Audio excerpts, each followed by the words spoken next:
জাতিসংঘ মহাসচিব দিয়ে আমরা শুরু করি। মহাসচিব এসছেন বাংলাদেশে, এইটাতে এই মহাসচিবের আগমন উপলক্ষে কোনো রোহিঙ্গাদের বিষয়ে তিনি যে কথাটি বলেছেন, রোহিঙ্গাদেরকে ফিরিয়ে নিয়ে যাওয়া মিয়ানমারে, অনেকে বলছেন যে তিনি এত বছর 7 বছর পর রোহিঙ্গারা যে ফিরে যাবে মিয়ানমারে, সেই কথাটি তার উপলব্ধিতে আসলো। এর আগে তার মুখ থেকে এতদিন তিনি এই কথাটি বলেননি কেন? বাংলাদেশও রোহিঙ্গাদেরকে ফেরত পাঠাতে চায়, রোহিঙ্গারাও তাদের দেশে ফেরত যেতে চায়। এতদিন পরে এই কথাটি তার মুখ থেকে শুনে মানুষ একটু অবাক হয়েছে, আশ্চর্য হয়েছে। আপনার কি মনে হচ্ছে? আপনাকে অনেক ধন্যবাদ।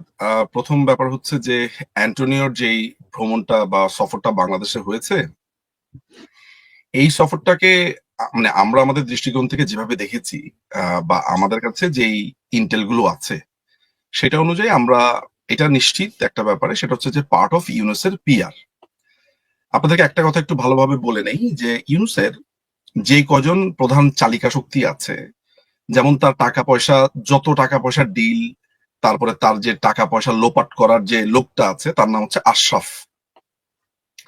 এই লোক মালয়েশিয়া থেকে এখন এসছে ঢাকাতে, ঢাকাতে আছে। আজকে একটা খবর আপনি দেখবেন, সেটা হচ্ছে যে গ্রামীণ ইউনিভার্সিটির একটা অনুমোদন পেয়েছে। কেমন? জি, জি। এইটারও মোটামুটি বলা যাইতেছে এইটার মূল সমস্ত কিছু আশরাফকে সামনে এনে করেছে। যারা দর্শকরা আছেন তাদেরকে একটা কথা একটু বলে রাখা ভালো যে ইউনুসের যেই কজন রাইট হ্যান্ড ম্যান আছে বা একেবারে প্রাণ ভোমরা আছে, তাদের মধ্যে দুজনের কথা আমি এখন বলতে পারি। একটা হচ্ছে এই আশরাফ, লাস্ট নেমটা সম্ভবত হোসেন, আর জি, আরেকটা আছে লামিয়া মোর্শেদ নামে আরেকটা এক ভদ্র মহিলা আছেন যার ইন্টারন্যাশনাল রিলেশনটা দেখে।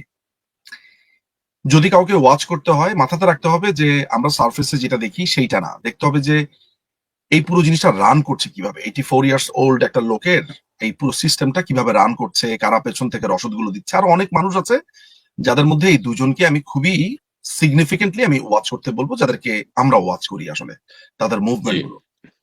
তো অ্যান্টোনিওর এই ভ্রমণটা আসলে হচ্ছে কয়েকটা ভাগে একটু বোঝা যাবে। এই ভ্রমণটার মধ্য দিয়ে একটা ব্যাপার খুবই নিশ্চিত হলো, যেটা এর আগেও আমাদের বিশ্লেষণে আমরা নিজেদের ভেতরে ইন্টারনাল যেসব মিটিং গুলো করি, বিশ্লেষণ করি, আমরা সূচিত করেছি। আমরা বেসিক্যালি ওর রাইট হ্যান্ড, লেফট হ্যান্ড, আগে পেছনে এদেরকে আমরা সূচিত করছি, একটা লম্বা সময় ধরে বিশ্লেষণ করছি, তাদের গতিবিধির দিকে আমরা নজর রাখছি। তো সেইটার ভেতরে আপনার আশরাফের মাধ্যমে সমস্ত টাকা পয়সার পাচারটা হয়েছে, মানে ইউনুসের টাকা পয়সার পাচার কিন্তু আশরাফের মাধ্যমে হয়, একদম জি, পরিষ্কার ভাবে। এটা দর্শকদের জেনে রাখা ভালো।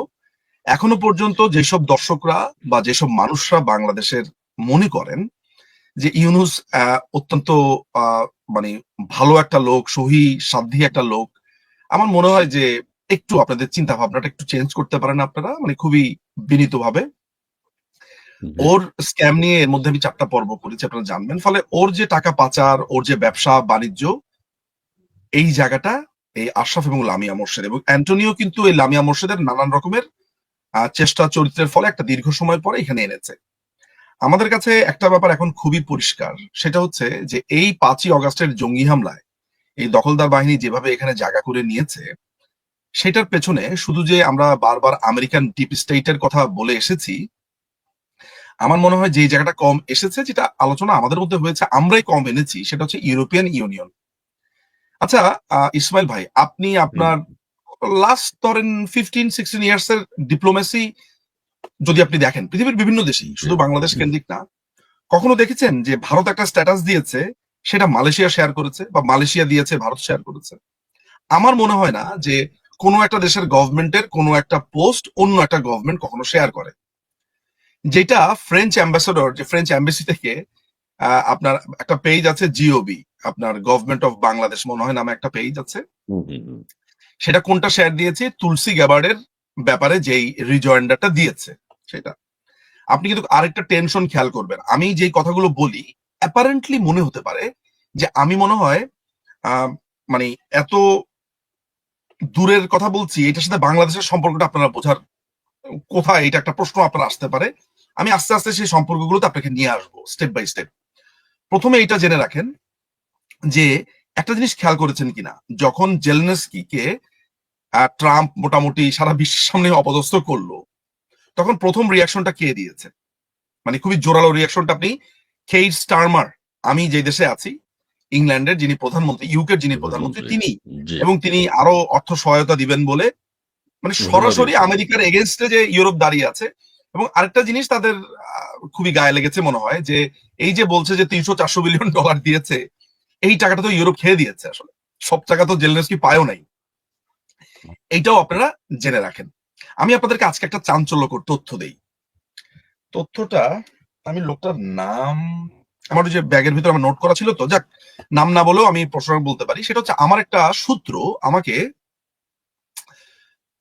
হঠাৎ করে ফোন করে, এবং আমি আসলে আননোন মানুষের ফোন এগুলো আমি সাধারণত রিসিভ করি না যদি আমার স্ট্রং রেফারেন্স না থাকে। তো আমাকে আমার একটা ইউরোপিয়ান সোর্স আমাকে বলল যে তোমার সাথে একজন একটু দেখা করতে চায় সেন্ট্রাল লন্ডনে, তুমি একটু তার সাথে মিট করো এতটার সময়। আমি তখন মাত্র ভারত থেকে ফিরেছি, এটা 2 দিন আগের ঘটনা।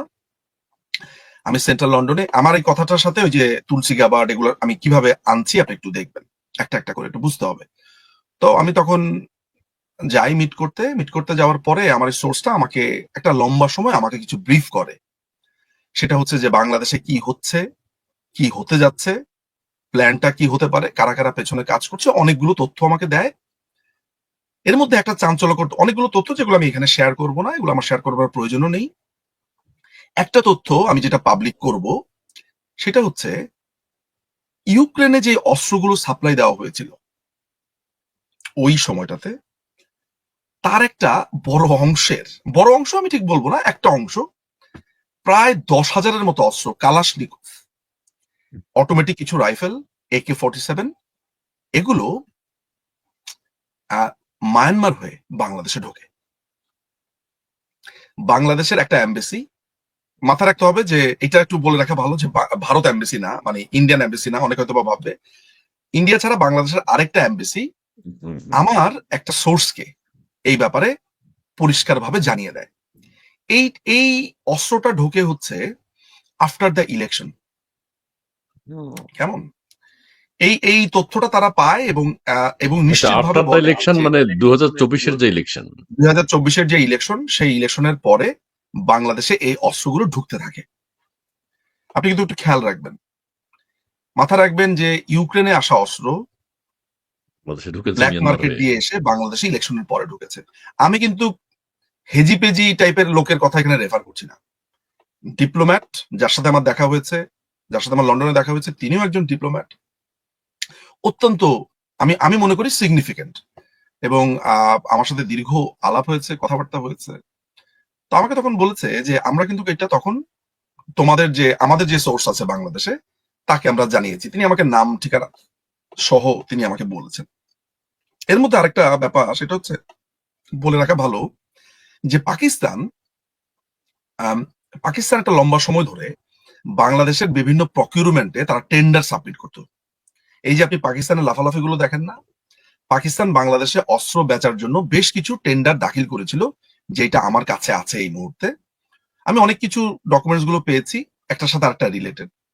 তো ইউরোপ থেকে অস্ত্র এমন না যে এগুলো কিন্তু গোনা অস্ত্র, একটা অস্ত্র আপনার 10,000 অস্ত্র বাংলাদেশে চলে আসবে, আর ইউরোপিয়ান ইউনিয়ন ব্ল্যাক মার্কেট দিয়ে সেটা চলে আসবে আর আমরা জানবো না, বা ইউরোপিয়ান ইউনিয়নের নেতারা জানবে না, তাদের গোয়েন্দারা জানবে না, এমন হতে পারে না।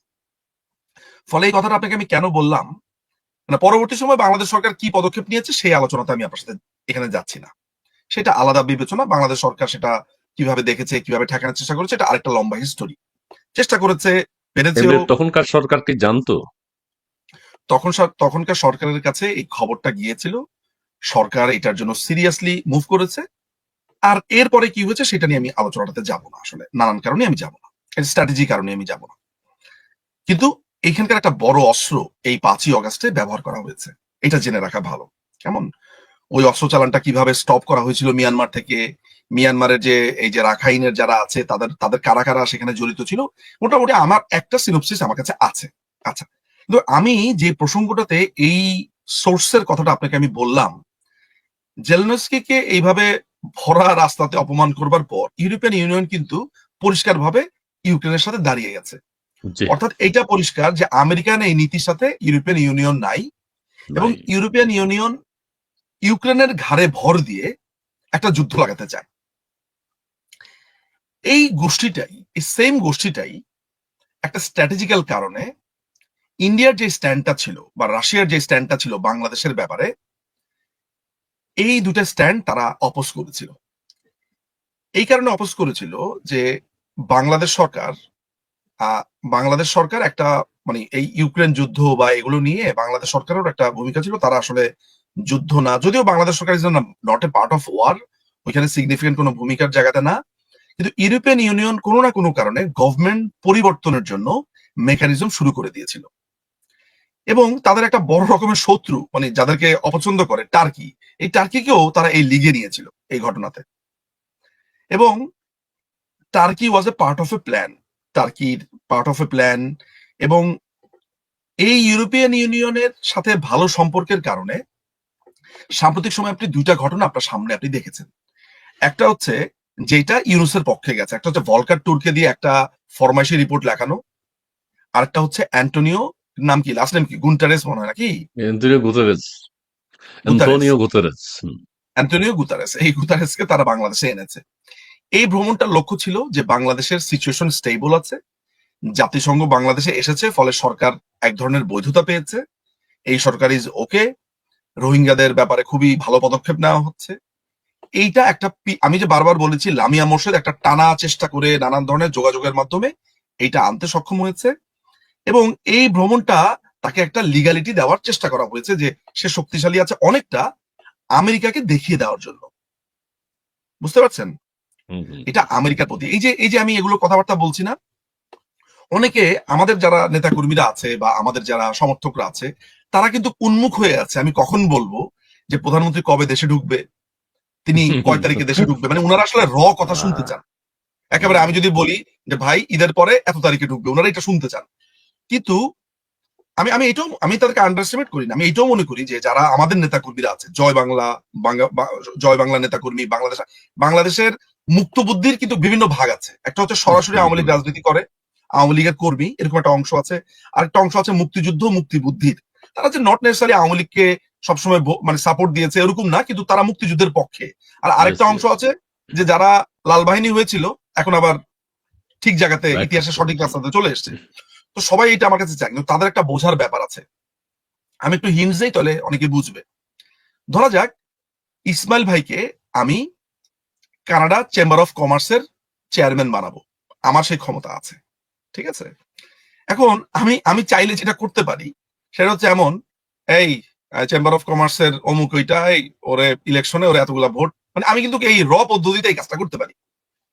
কিন্তু আমি যেহেতু একজন পরিচিত মানুষ, আমার সমাজে একটা অবস্থান আছে, এটা একটা রেকর্ডে থেকে যাবে, ফলে আমি যেটা করেছি, আমি খন্দকার ইসমাইল ভাইয়ের আশেপাশের অনেকগুলো এলাকা রেকি করে আমি একটা করে ওই জায়গাগুলো এমন ভাবে করেছি যেন অ্যাপারেন্টলি পুরো ব্যাপারটা যে উনি ওই জায়গাতেই বসবেন, কিন্তু ফর্মালি সবকিছু হয়েছে। ঠিক থাকে। তো এই যে জঙ্গিবাদ বাংলাদেশে মাথাচাড়া দিয়েছে, যারা জঙ্গিবাদ বিরোধী রাষ্ট্ররা আছে বিভিন্ন দেশে সারা পৃথিবীর, তারা এটা বুঝতে পেরেছে যে ওই যে হিরোশিমাতে বোমা ফালানোর পরে এটা আমরা কি করলাম। এ তো দেখা যাচ্ছে যে একবারে ভয়ঙ্কর জায়গাতে এই দেশকে, এবং এখানে অনেকগুলো দেশ এমন ভাবে ক্ষতিগ্রস্ত হয়েছে যেই দেশের সাথে আবার ইন্টার রিলেটেড ভাবে পশ্চিমাদের যথেষ্ট শক্তির ব্যাপার স্যাপার আছে, তাদের ব্যালেন্সের ব্যাপার স্যাপার আছে। ফলে আমি কি তাহলে এটা বোঝানোর চেষ্টা করলাম যে আহ মাননীয় প্রধানমন্ত্রীকে এইভাবে দেশে আনা বা এইভাবে আবার বাংলাদেশ আওয়ামী লীগ, না, ব্যাপারটা হচ্ছে খুবই ন্যাচারাল ওয়েতেই হবে। কিন্তু সাধারণ মানুষ যেভাবে ভাবে কাজটা ওইভাবে হয় না। আসলে আমাদেরকে দেখতে হবে যে আমেরিকার পজিশন কি। পরিষ্কারভাবে আমেরিকার তুলসী গ্যাবার্ড যা বলার বলে দিয়েছে। আপনি বাংলাদেশের ইতিহাসে যেই রাষ্ট্রটিকে তলাবিহীন ঝুড়ি বলেছিল কিসিঞ্জার, আজকে তাদের প্রধান একজন নিরাপত্তা প্রধান, গোয়েন্দা প্রধান, তিনি আজকে এসে ইন্টারভিউর ভিতরে একটা বড় অংশ বাংলাদেশকে নিয়ে বলছেন, এবং তিনি যা বলেছেন এটা হচ্ছে এমন যে বাংলাদেশ জঙ্গিবাদের দিকে প্রবলভাবে ধাবিত হয়েছে। আর কিছু যারা বুদ্ধিমান তারা বুঝে ফেলবে আমেরিকার অবস্থানটা কি।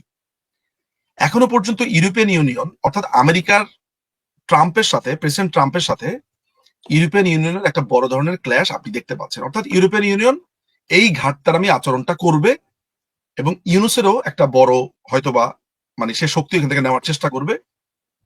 কিন্তু ইভেন্চুয়ালি সোভিয়েত তারপরে ইন্দো অ্যান্ড মার্কিন, এই তিনটা শক্তি কিন্তু এখন খুবই একসাথে একই বলয়ে আছে।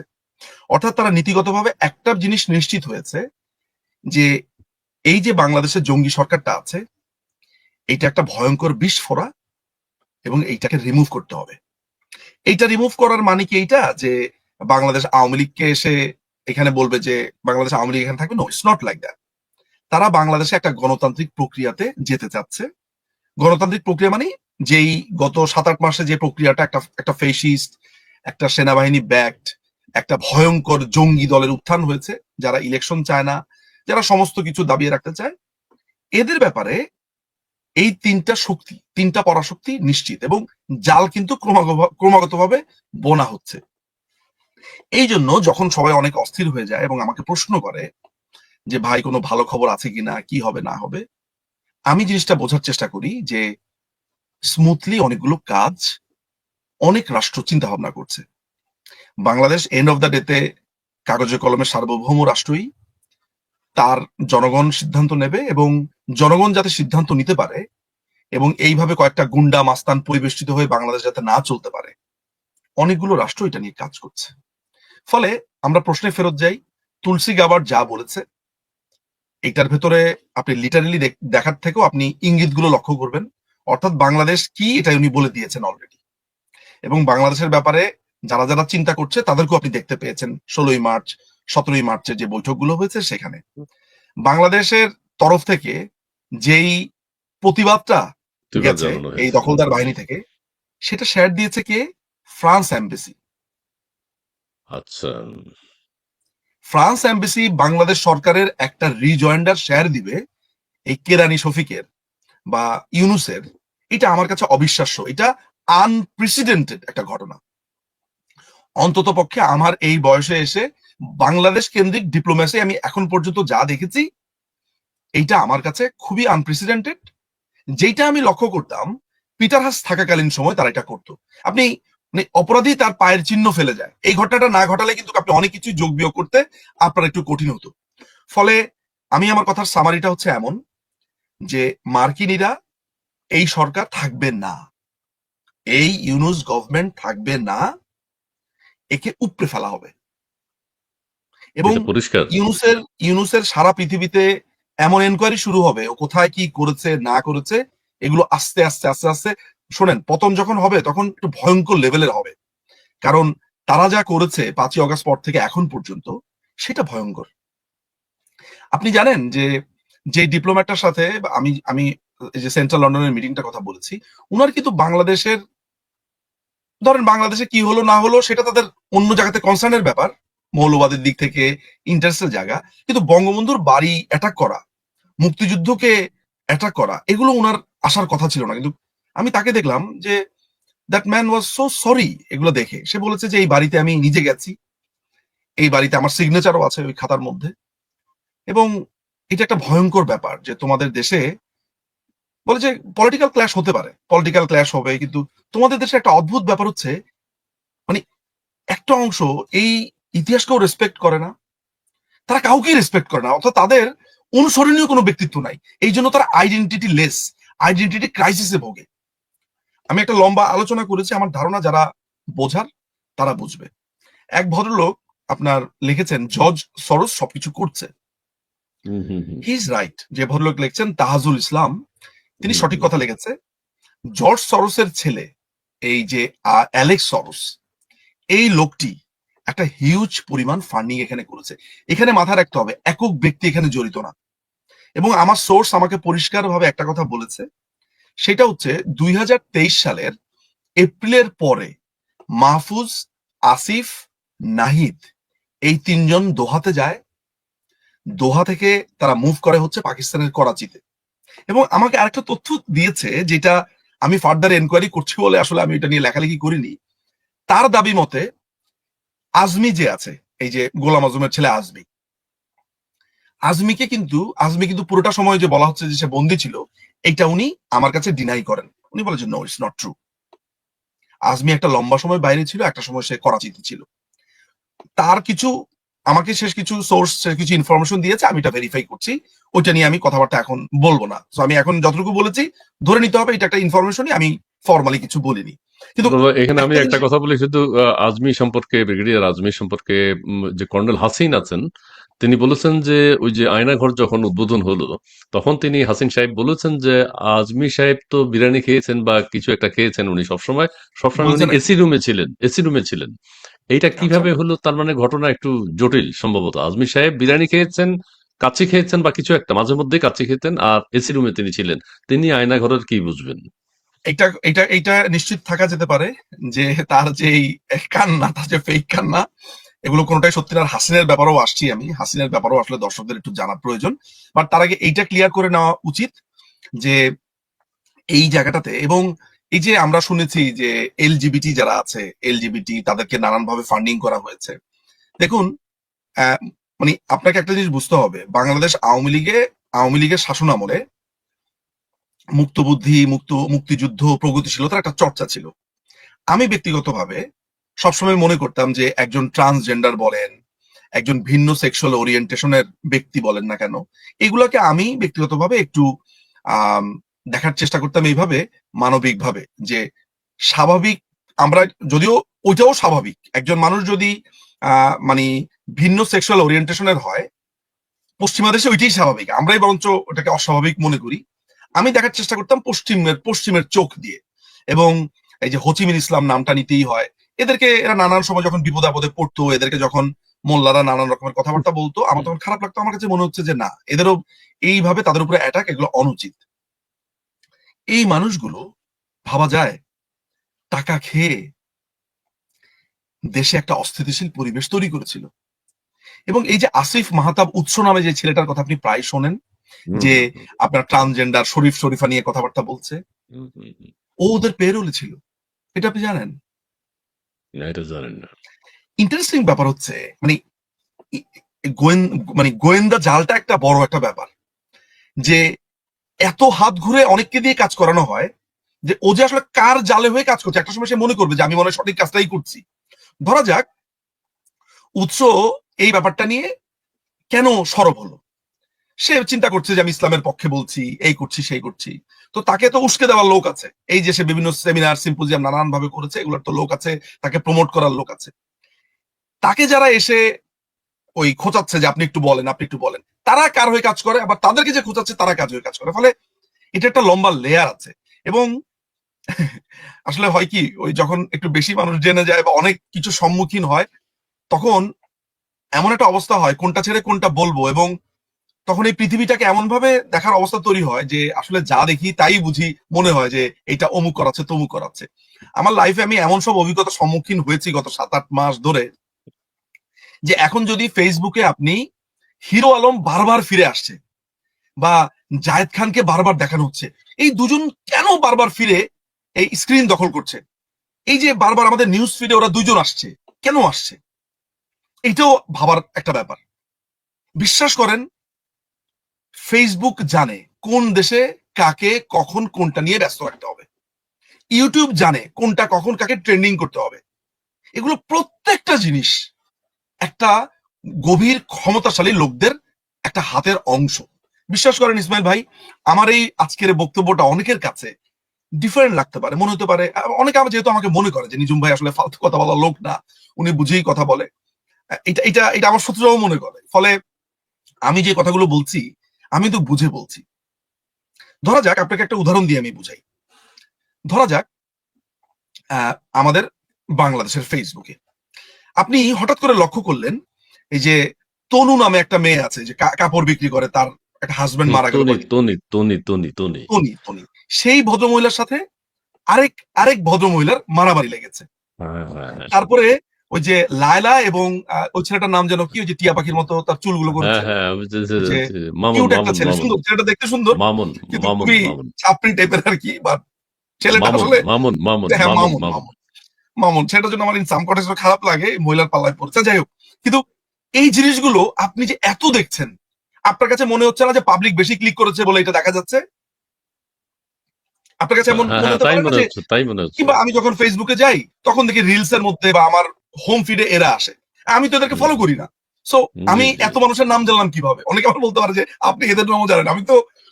আমি জানি না এমন মোটামুটি অনলাইনে কিছু নাই, সবই লক্ষ্য করি, এভরিথিং এবং মনোযোগ দিয়ে দেখি আবার। এগুলারও একটা গভীর দর্শন আছে। হিরো আলম আপনার স্ক্রিন দখল করে নেওয়া, এই লায়লা মামুনের দ্বন্দ্ব, এই তনি, তারপর হচ্ছে ওই মহিলার মারামারি, হুম, এগুলো যখন আপনার সামনে চলে আসবে, আমি আপনাকে আজকে একটা তথ্য দিই। তথ্যটা হচ্ছে এমন যে আপনি কি জানেন যে আহ, আগামী আপনার আগামী 2-3 দিন পরে ট্রাম্পের একটা পাছাতে একটা ফোড়া হয়েছে, সেটা একটা অপারেশন হবে, এটা আপনি জানেন? না, এটা এখনো খবর পাইনি। এটা রিলস আকারে আসেনি এখন পর্যন্ত। আচ্ছা। আচ্ছা, আপনাকে আমি আরেকটা তথ্য দিই। সেটা হচ্ছে গাজাতে অনেকগুলো মানুষকে খুন করে ফেলা হয়েছে। জি, 900-র উপরে। এই যে আমি আপনাকে দুটো তথ্য দিলাম, এর প্রথম তথ্যটা হচ্ছে মিথ্যা তথ্য, এটা সত্য তথ্য না। আচ্ছা, কিন্তু এই দুটো তথ্যের মধ্যে আপনি কোনটাতে বেশি মজা পেয়েছেন? ট্রাম্পেরটা। ট্রাম্পেরটাতে না? না, আলোচনা যদি করতে হয় তাহলে মানুষ কোনটা নিয়ে আলোচনা করবে? ট্রাম্প নিয়ে আলোচনা করবে। একটা রাতে এসে, একটা গভীর রাতে এসে, লেটস ফরগেট অ্যাবাউট গাজার মানুষ মুসলমান, এটা আপনি ভুলে যান। গভীর রাতে মানুষ। এসে নৃশংস কায়দাতে তাকে খুন করছে, এটা নিয়ে সারা বিশ্ব কথাই বলছে না। না, না, না। আলোচনাটা যদি এখন এই আপনার আপনার পাছার হ্যাঁ, ফোড়া নিয়ে হ্যাঁ, হয়, এটা নিয়ে প্রচুর আলোচনা হ্যাঁ, আসবে। সুতরাং কখনো যদি শক্তিধররা মনে করে হ্যাঁ, কোনো একটা হুম, দেশের হুম, কোনো একটা কিছুতে অকুপাই করে রাখবে, হুম, হুম, তারা তাদের এই ফেসবুক সোশ্যাল মিডিয়া দিয়ে অকুপাই করে রাখতে পারে একটা বড় সমাজকে। আপনি বলুন তো, জি। যে ফেসবুক যদি একটা ভূমিকা নিত, যে বাংলাদেশে 5ই আগস্টের জুলাইয়ের এগুলো যেগুলো আছে, তারা এটাকে এক্সেসই দিবে না, আপনার মনে হয় যে একটা বড় ধরনের প্রভাব বিস্তার করতো, ইসমাইল ভাই? না, না, না, না, না, না। সো এগুলো একটার সাথে আরেকটা খুবই ইন্টার রিলেটেড। তুলসী জি, জি, গাবার্ড, জি, জি। শেষে আমি একটা সামারি টানি। তুলসী গাবার্ড ইন্ডিয়াতে এসে যা বলেছে, যারা বোঝার তারা ঠিকই বুঝেছে। বুঝেছে বলে স্টেটমেন্ট দিয়েছে বলে ফ্রান্স এম্বাসিডার শেয়ার দিয়েছে। অনেকে এটা ইগনোর করবে। অনেকে আজকে বলতে শুনেছি আরেক লোককে, যে তুলসী নাকি ধান্দাবাজ, এই সেই হাবিজাবি নানান ধরনের কথাবার্তা বলে থাকে, ব্যারিস্টার এবং সে ফুয়াদ, জানেও না ব্যারিস্টার এটা ফুয়াদ। রিপার্কেশনটা হুম, আসলে কি হতে পারে, তার এই হুম, বক্তব্যের হুম, হুম, রিপার্কেশন কি হতে পারে, এটার রেজাল্ট কি হতে পারে। যাই হোক, সেসব বিষয়ে আমি যাচ্ছি না। শুধু আমার আমার কথা যেটা হচ্ছে, সিম্পল অ্যাজ দ্যাট, যে এই পশ্চিমা শক্তির নিজেদের ভেতরে একটা ঝামেলা তৈরি হয়েছে। অর্থাৎ ইউরোপিয়ান ইউনিয়ন একটা সাইডে, মার্কিন হুম, শক্তি, ইন্দো প্যাসিফিক এবং হচ্ছে সোভিয়েত, প্রত্যেকটাই আপনার নজর রাখতে হবে। চায়না জি। ব্যবসা বোঝে। এর মধ্যে একটা জরুরি বিষয় আহ, আপনাকে বলে রাখা ভালো, যে একটা দুইটা চুক্তির ব্যাপারে আমেরিকা একটা দীর্ঘ সময় ট্রাই করেছিল। এই যে গ্যারি পিটার্স নামে মনে হয় ভদ্রলোকের নাম, গ্যারি নামে এক ভদ্রলোক এসেছে, দেখা করেছে আপনার হুম, হুম, ডেমোক্র্যাট হুম, কংগ্রেসম্যান। হুম, হুম, দুটো হুম, হুম, চুক্তি হুম, নিয়ে আলোচনা হয়েছে, একটা হচ্ছে হুম। জিসোনিয়া, আমেরিকা থেকে অস্ত্র চুক্তি। আরেকটা সংক্ষেপে এটাকে কি বলে আমি ভুলে গেছি, বের করা যাবে, একটু দেখে আমি বলতে পারবো। প্রধান উপদেষ্টা কিন্তু তাকে ওই চুক্তিটা বলেছেন। হুম। কেমন, ওই চুক্তিটা আমি আপনাকে একটু দেখে বলি, আমার মনে হয় ওইটা একটু ইম্পর্টেন্ট। এই দুটা চুক্তি সাইন করার জন্য আওয়ামী লীগের পেছনে অনেকবার ঘুরেছে, জি, অনেকবার ঘোরা হয়েছে, অনেকবার এই চুক্তিটা নিয়ে কথাবার্তা বলা হয়েছে, কিন্তু আওয়ামী লীগ এই চুক্তিটা করেনি। হ্যাঁ, জি, এই একটা চুক্তি যেটা হচ্ছে সেটা হচ্ছে জিএসএমআইএ, ঠিক আছে, এটাকে আমরা জিসোমিয়া বলি। আরেকটা চুক্তি হচ্ছে উম, ওই চুক্তিটা হলো এসি এসিএস এ, ঠিক আছে। এই এসিএস এর চুক্তিটা হচ্ছে আপনার acquisition and cross service agreement. এই চুক্তিটার মজার ব্যাপার হচ্ছে যে বাংলাদেশে বাংলাদেশ এবং মার্কিনীদের মধ্যে একটা চুক্তি। এই দুই দেশই তাদের যুদ্ধ সময়ে, বা যুদ্ধ সময় না, যুদ্ধ সময় ছাড়াও যে কোনো সময় আপনার ওই বিমানগুলো এখানে নামতে পারবে, পেট্রোল নিতে পারবে, যে কোনো সময় ফুয়েল নিতে পারবে, এই ধরনের একটা ব্যাপার। তো বাংলাদেশ কি কখনো যুদ্ধ করতে আমেরিকাতে যাবে? বা কাউকে, ধরা যাক যে হন্ডুরাসকে আক্রমণ করতে যাচ্ছে বাংলাদেশ, নিকারাগুয়া, এটা মানে আমেরিকাতে তাদের নামতে হচ্ছে বাংলাদেশের যুদ্ধ বিমানের, আপনি এগুলো কল্পনা করতে পারেন? সো বাংলাদেশ এই চুক্তি কেন করতে যাবে, তাই না? সেটাই। মানে এমন একটা অসম চুক্তি যেটা বাংলাদেশের কোনো দরকারই নেই ওই চুক্তি করার, কিন্তু আমেরিকার হুম। দরকার আছে। আমেরিকা যে কোনো সময় বাংলাদেশে নামতে পারবে, আমেরিকা বিমান, যে কোনো সময় সে ফুয়েল নিতে পারবে, যে কোনো সময় সে আমাদের আকাশ সীমা ব্যবহার করতে পারবে, এই ধরনের একটা চুক্তি। আমেরিকার আপনি সুবিধাটাই চিন্তা বেশি। হুম, হুম। আপনি একটা সুবিধাটা বেশি বলতে কি, পুরোটাই বেশি মানে একপাক্ষিক। পুরোটাই, পুরোটাই একতরফা। হুম, বাংলাদেশ যদি ধরেন ধরেন ব্যাপারটা যদি এমন হয় যে যে কোনো সময় বাংলাদেশের যুদ্ধ বিমান আমেরিকা ব্যবহার করতে পারবে, এটা আপনি চিন্তা করতে তো আপনার অনেক করে হাসবেন, বাকিটা তো আপনি আচ্ছা চিন্তাও আচ্ছা করতে আচ্ছা, পারবেন না কার সাথে যুদ্ধ করছে। জি জি ফলে জি। এই জিনিসটা একটু মাথা রাখতে হবে যে সেনা প্রধানের সাথে দেখা করেছে, তিন ইউনূসের বাহিনী সাথে দেখা প্রধান এবং করেছে, ইউনূস সাহেবের সাথে দেখা করেছে, তিন বাহিনী এই প্রধানদের সাথে এই দেখা করেছে, জিএস ইউনূস সাহেবের এমআইএ সাথে দেখা আর করেছে। এসি, এই জিএস এসি এসএ এবং জিএস এমআইএ, এই দুটা হুম চুক্তি হুম। পার্বত্য চট্টগ্রামের আপনার কুকিচিন এবং আপনার সেন্ট মার্টিন, আপনি এই তিনটার দিকে নজর রাখবেন। আর ডিপ সিতে পিটার হাসদের কোম্পানি কি করছে সেটার দিকেও আপনি নজর রাখবেন। বাংলাদেশটা যে আসলে কিভাবে কাজ করছে, কিভাবে এটাকে একটা মানে গরিবের ওয়াইফ সবাই ভাবি, কি যেন একটা কথা বলা আছে না, আচ্ছা আচ্ছা আচ্ছা আমাদের আচ্ছা। আমাদের অবস্থাটা এমন হয়েছে যে যে যেমনে পারছে, কারণ ওদের দরকার ছিল ইউনুসকে এখানে না বসালে অনেকগুলো জিনিস তারা করতে পারছিল না, করছে তারা। ইউনুসের তো এই দেশ নিয়ে কোনো চিন্তা ভাবনা নেই, ওর হুম। $2.5 বিলিয়ন উপরে ফ্রান্সে আছে। এটা আমি আপনাকে আহ, আমি আপনাকে আমি আপনাকে একেবারে মানে দায়িত্ব নিয়ে কথাটা বলছি। $2.5 বিলিয়ন সেখানে তার বিনিয়োগ আছে, তার ভিয়েতনামে বিনিয়োগ আছে, তার ইউরোপে বিনিয়োগ আছে, আমেরিকাতে বিনিয়োগ আছে। এই লোকটার কিচ্ছু কি মানে বাংলাদেশ নিয়ে এখন পর্যন্ত কোনোদিন তাকে আপনি শহীদ মিনারে যেতে দেখেছেন? আপনি 5 তারিখের আগে চিন্তা করেন, 5ই আগস্টের আগে না না না না, কখনো কখনো রোহিঙ্গাদেরকে কখনো নিয়ে যায়নি। একটা ওয়ার্ড বলেছে? না না না না কিচ্ছু না। না। ওর এই বাংলাদেশে কিছুই আসে যায় না। বাংলাদেশের মানুষ হয়তোবা অনেকে সাহস করে নামতে পারছে না, আগুন জ্বলছে অনেকের মনে। আমি জানি যে এই যেমন আছে হাসনাত, সার্জিস, এদের কথাবার্তা যখন শোনে মানুষের ভেতরে আগুন জ্বলতে থাকে, এবং এই আগুনটা এমন একটা অবস্থাতে যে আমরা আমরা ভাবি যে এদেরকে কয় টুকরা করবে, কয় টুকরা না। আমার মনে হয় এদেরকে আগুন দিয়ে জ্বালিয়ে দেওয়ার পরেও মানুষ আফসোস করবে যে ঠিকভাবে মারতে পারলাম না। এদের এদের পরিবার থেকে শুরু করে এদের 14 গোষ্ঠীকে মানে বাংলাদেশের মানুষ ছিঁড়ে খুঁড়ে মারবে। মানে আমি আপনাকে এতটুকু বলে রাখতে পারি, আচ্ছা। এদের উপরে সাধারণ মানুষের এত রাগ, এত রাগ। শুধু আপনি অপেক্ষা করেন, জি। অপেক্ষা করেন, অপেক্ষা। জি, আমি শুধু অপেক্ষা করছি কারণ আমি জানি, আমি বুঝতে পারি অ্যাটাকটা কখন হবে।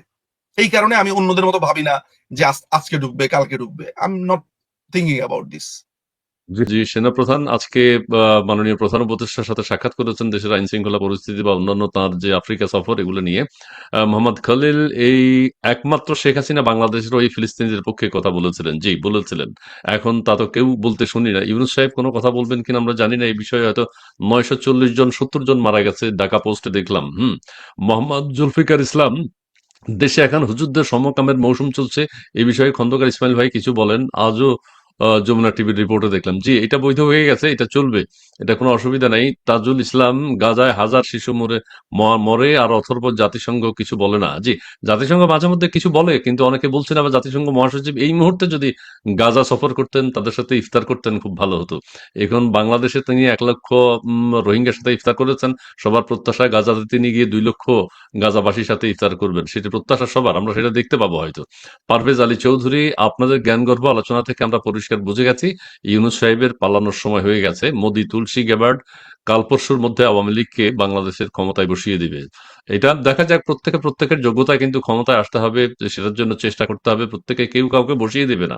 পারভেজ আলী চৌধুরী আর চিন্তা নাই, তুলসী গ্যাবার্ড বলেছে কালকে আওয়ামী লীগকে বাংলাদেশের ক্ষমতায় বসিয়ে দিবে। জি না, কাশেম চাচাকে হাসিনার প্রধান উপদেষ্টা এবং আপনাকে সঞ্চালক তথ্যমন্ত্রীর পদ দেওয়ার জোর আবেদন জানাচ্ছি। ধন্যবাদ পারভেজ আলী চৌধুরী। তারপরে রয়েছেন, আরো আছেন বাংলাদেশ ইউরোপ ঢাকা 2টা সিটি কর্পোরেশন সহ সারা দেশে সিটি কর্পোরেশন কমিশনার নিয়োগ বাণিজ্য চলছে। এক একজন 50 লক্ষ টাকা করে, সেটা সাংবাদিক জুলকার নাইন ইলিয়াসও পোস্ট করেছে এটা। সহানীয় সরকার উপদেষ্টার নেতৃত্বে, হ্যাঁ। সেটা আমরা শুনতে পাচ্ছি কিছু কিছু।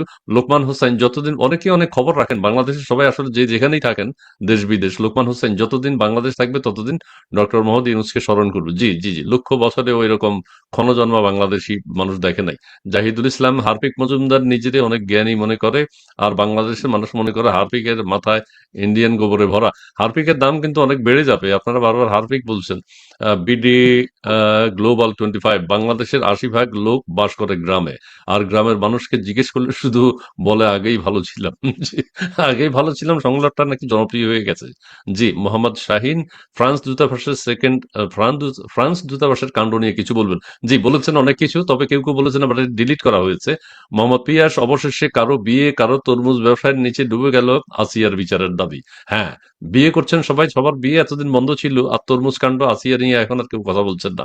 আদিল কাশরি, আগামী 6 মাসের ভিতর মহামারী আকারের অর্থনৈতিক সংকটে পড়বে, প্রায় 6 কোটি মানুষ ভীষণ ধাক্কা খাবে, দেশ আজ সব দিক দিয়েই শেষ। ধন্যবাদ। শেয়ার স্পেয়ার লাইফ ইউনুস একটা 90 ইয়াহিয়া, জয় বাংলা জয় বঙ্গবন্ধু। ধন্যবাদ আপনাকে। অনেক দর্শক আমাদের সাথে যুক্ত হয়েছেন, অনেকে কমেন্টস করছেন। ওয়াহতেলাফা 5ই আগস্ট অনেক কিছু পরিষ্কার হয়ে গেছে। জি, ওনার নাম আরবিতে সুন্দর করে উচ্চারণ হয়েছে কিনা। জি, তারপরে আমরা আরো অনেক অনুরূপ অরূপ অরূপ ভট্টাচার্য, সবাই মিলে বাংলাদেশকে রক্ষা করতে হবে, সবকিছু শেষ করে দিয়েছে।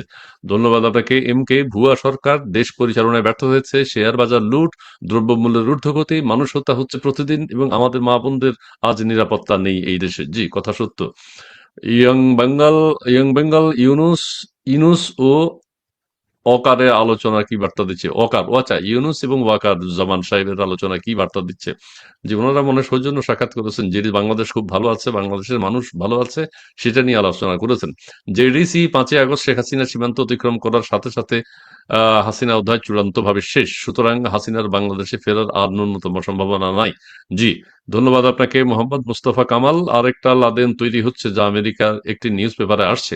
এই জঙ্গি সমন্বয়ক শিবির বাংলাদেশকে ধ্বংস করে দিচ্ছে, এগুলো বিতাড়িত করতে হবে। জি, নিজুম ভাই, আপনাকে অনেকক্ষণ থামিয়ে রেখেছি।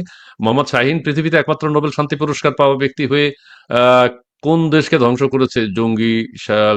জঙ্গি সঙ্গী হয়ে ফাঁসির দাবির কাছাকাছি আছে। আচ্ছা, ঠিক আছে। পৃথিবীর সমস্ত নোবেল পুরস্কার যারা পেয়েছেন, শান্তি পুরস্কার যারা পেয়েছেন, তারা শান্তির চেষ্টা করেছেন বিভিন্ন সময়ে, তাদের দেশের সারা পৃথিবীর মানুষের জন্য কাজ করেছেন। কিন্তু এমন একজন শান্তি পুরস্কার বিজয়ী আছেন, এটা কিন্তু রেয়ার। তিনি তার দেশকে ধ্বংস করছেন, এবং সারা পৃথিবীর কোথায় তিনি শান্তি প্রতিষ্ঠা করেছেন তার কোনো প্রমাণ কেউ দিতে পারছেন না। শহীদুল ইসলাম ইসমাইল ভাই, আপনি যে মিথ্যাচারের সাক্ষী নিচ্ছেন, আপনার জবাব দিতে হবে, আমাকে জবাব দিতে হবে। আচ্ছা, দিব দিব দিব দিব জি, প্লিজ। শহীদুল ইসলাম, বাংলাদেশ ইউরোপ আগামীকাল নতুন আরেকটি রাজনৈতিক দল গঠন হচ্ছে। জি, রাজনৈতিক দল হতেই থাকবে। আমরা আমাদের টাইটানিয়াম পিথাগোরাস ভাইরে, এটা না পড়লে আমার অসুবিধা আছে। নারীবাদীরা সবচেয়ে বেশি লাল স্বাধীনতার পক্ষে ছিল, পরিমণি এক্সাম্পল হ্যাঁ হিসাবে দিয়েছেন, অনেকেই আছে, আমাদের বাথন সাহেবও ছিলেন। যাই হোক, টাইটানিয়াম পিথাগোরাস, ধন্যবাদ আপনাকে। নিঝুম ভাইয়ের গ্লাসের মধ্যে নিঝুম মজুমদার লেখা খুব ভালো, কফি খুব টেস্ট মনে হচ্ছে। ইউকে বিডি, সেনাবাহিনীর একক ক্ষমতা খর্ব করার সময় এসে গেছে। সেনাবাহিনীতে একক ক্ষমতা থাকায়, বিশেষ করে এশিয়ান কন্টেন্ট, এই সেনাবাহিনীর লোভ প্রবল আকার ধারণ করে। ঠিক আছে, সেনাবাহিনীর ক্ষমতা কি হ্রাস করার কোনো উপায় আছে, বা উপায় নেই? জি, আমরা অনেকের প্রশ্ন মুন্না তুমি দেখাইতে থাকো। আমরা নিঝুম ভাই, আপনি অনেকের, তাজুল ইসলাম, নেটো বাহিনী এই দেশে 5 তারিখে এই দেশে এসেছে, আপনারা কি কেউ কিছু জানেন? ন্যাটো বাহিনী বাংলাদেশে এসেছে 5 তারিখে। আচ্ছা, ঠিক আছে। নিঝুম ভাই, আপনার বক্তব্য এখন আবার শুনতে চাই। দর্শক অনেক কথা বলেছেন, দর্শকের কথার প্রেক্ষিতে আপনার, যদি আপনাকে হারপিক বলেছে, হারপিক আপনার দেখতে পাই সব জায়গায়, এই বিষয়ে আপনার কোনো বক্তব্য আছে কিনা? জি। এই সংক্রান্ত বক্তব্য আমি এর আগেও দিয়েছি, এটা নিয়ে আমি মন্তব্য করতে চাই না। কারণ হচ্ছে যে আচ্ছা, এই মানে মন্তব্য করতে চাই না বলতে যে এইটার ব্যাপারে আপনি দেখবেন বলুক। যে শারমিন চৌধুরী আপা আছে কানাডাতে, উনার একটা টক শোতে উনি আমাকে এই প্রশ্ন করেছেন।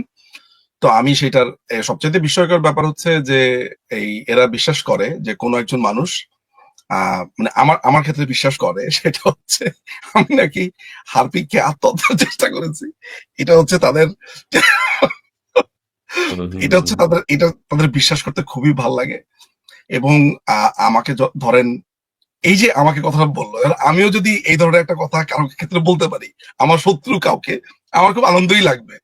তো স্বাভাবিকভাবে এই এই এই চিন্তাটা এটা করছে। কিন্তু ব্যাপারটা হচ্ছে এমন, আমার কাছে ব্যাপারটা যেভাবে আর কি আসে, আমি অলরেডি এটা নিয়ে ধরেন 10-12টা জায়গাতে বক্তব্য দেইনি, একটা কথা জায়গাতেই বলছেন। বক্তব্য দিয়ে এখানেই শেষ, এটা দেখে নাও। ঠিক আছে, ঠিক আছে, মুশকিলের ওটা আর ব্যাপারটা যেটা হচ্ছে, আমার কাছে জিনিসটা যেভাবে আসে সেটা হচ্ছে যে, এই নিজুম, তুই গান্ধীর ছাগল চুরি করেছিস। ভাই, এই রিজম ভাই, এই যে এটা কি আমার অধরা কথা কি বলছেন, ফরাসি দূতাবাসের কাণ্ড নিয়ে কূটনৈতিক পাড়ায় তুলকালাম, টুইসডে গ্রুপের দেখেছি, হস্তক্ষেপ, এটা আমি দেখেছি, ফ্রান্স সবাই তো এম্বাসি দেখেছি। তুলসী, হ্যাঁ, এটা কি বিষয়টা, কি এটা?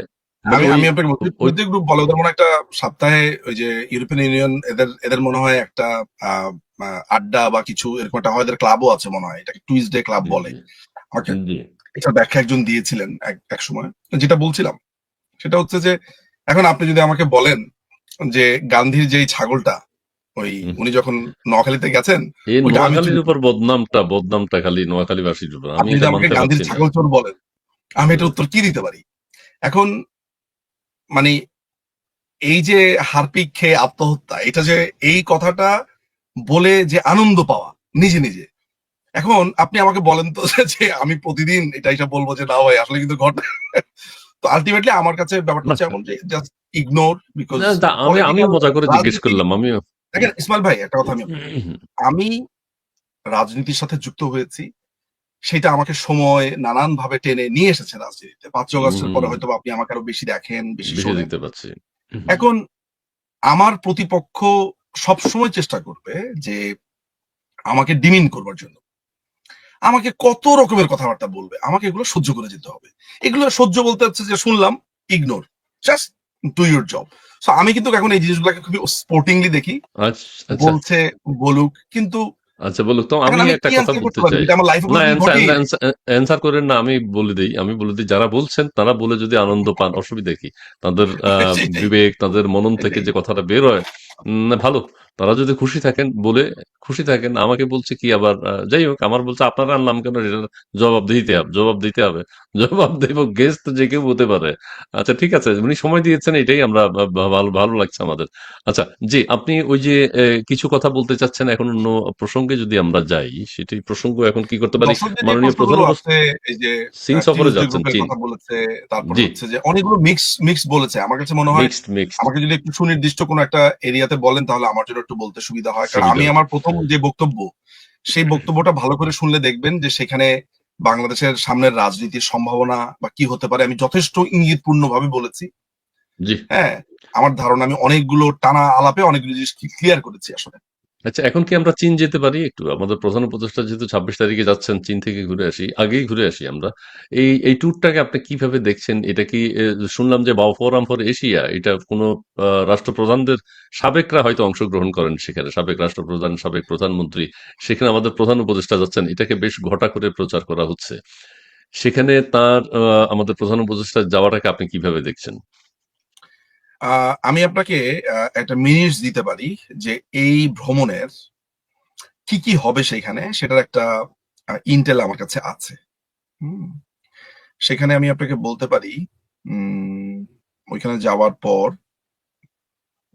আপনি হয়তোবা জানবেন যে চায়না কিন্তু একটা বিমানই পাঠিয়ে দিচ্ছে। একদম প্লেন পাঠিয়ে দিচ্ছে ইউনূসের কোথায় সে জন্য। পাঠিয়েছে? পাঠাবে। ২৬ তারিখে ও, পাঠাবে, ওরাই পাঠাবে। পাঠাবে। ওদের প্লেনে করেই যাবে। আ আচ্ছা, আচ্ছা, আচ্ছা। এখন আপনাকে বুঝতে হবে যে চায়নার এই হঠাৎ করে এই আদিক তোয়াজের আদিক কারণটা কি?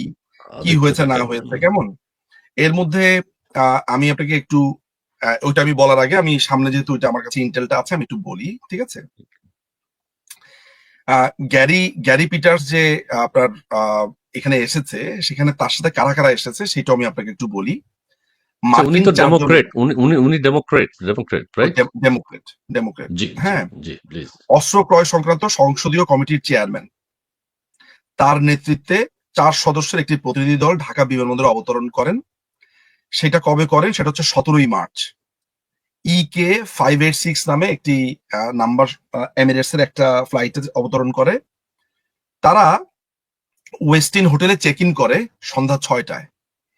সেখানে ছিলেন Gary Peter's, passport number Y00231370, মার্কিন যুক্তরাষ্ট্রের সিনেটর এবং যুক্তরাষ্ট্রের অস্ত্র ক্রয় সংক্রান্ত সংসদীয় কমিটির চেয়ারম্যান। অ্যালিসন এলিজাবেথ গ্রিন, সে সে সে মিস সেখানে তারও পাসপোর্ট নাম্বার আছে, এটা বলতে চাচ্ছি না। জাস্ট একজনেরটা বললাম। মিস্টার আলী ইয়াদ ইয়াকুব, মার্কিন যুক্তরাষ্ট্রের সিনেটরের সফর সঙ্গী। এর আগের জন্য সফর সঙ্গী, আর আরেকজন আছে সারি মেজা কিউটন, মার্কিন যুক্তরাষ্ট্রের সিনেটরের সফর সঙ্গী। তারা ১৯শে মার্চে ওয়েস্টিন হোটেল থেকে বাইর হয়ে ঢাকা বিমানবন্দর ১টা ৪০-এ থাই এয়ারওয়েজ হয়ে তারা চলে যাবে। আজকে কয় তারিখ? ১৯ তারিখ না? আজকে ১৯, ১৯, আজকে ১৯। চলে গেছে অলরেডি। কেমন? জি। এইটা। আপনাকে আরেকটা যেটা বলা যেতে পারে সেটা হচ্ছে আ আমার কাছে ইন্টেলটা আছে। ওই যেটা হয় আরকি, ওই পুরা হোল আ রেকর্ডটা আছে যে আসলে আল্টিমেটলি কি হতে যাচ্ছে, না যে হতে যাচ্ছে, ওইটা আছে। সেটা বলি।